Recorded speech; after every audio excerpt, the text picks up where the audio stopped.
ભરૂચ નગરપાલિકાના પ્રમુખ અને ઉપપ્રમુખ આજે કાર્યભાર સંભાળીને શહેરના વિકાસ કામોને વેગ આપવાની ખાતરી આપી હતી.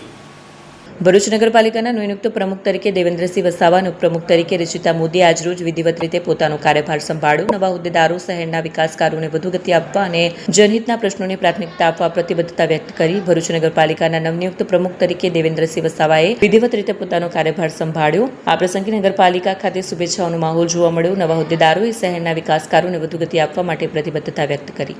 નમસ્કાર. આજ રોજ ભરૂચ નગરપાલિકાના 50મા નગર પ્રમુખ તરીકે સેવા બજાવવા જઈ રહ્યો છું, ત્યારે ભરૂચની દરેક વોર્ડની જનતાનો હું આભારી છું. ભારતીય જનતા પાર્ટી સૌનો સાથ, સૌનો વિશ્વાસ અને સૌનો વિકાસને માનનારી પાર્ટી છે.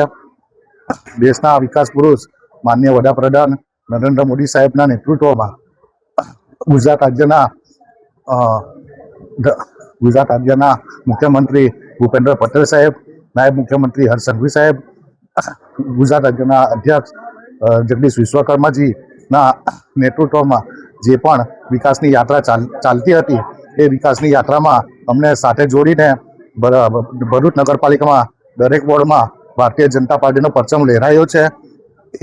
એ શ્રેય માત્ર ને માત્ર ભરૂચ જિલ્લાના અધ્યક્ષ પ્રકાશભાઈ મોદી સાહેબ, લોકલાડીના માનવંતા ધારાસભ્ય રમેશભાઈ મિસ્ત્રી સાહેબ, સાંસદ શ્રી મનસુખ વસાવા સાહેબ, સંગઠનના મહામંત્રીશ્રીઓ, સંગઠનના કાર્યકર્તાઓનો ખૂબ ખૂબ આભાર વ્યક્ત કરું છું.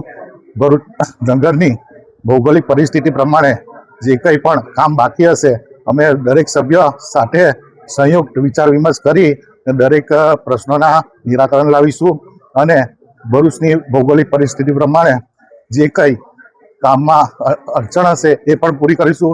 વિપક્ષના મિત્રો સાથે ખભેથી ખભા મળાવીને અને સ્વચ્છ ભરૂચ અને સુંદર ભરૂચ બનાવીશું.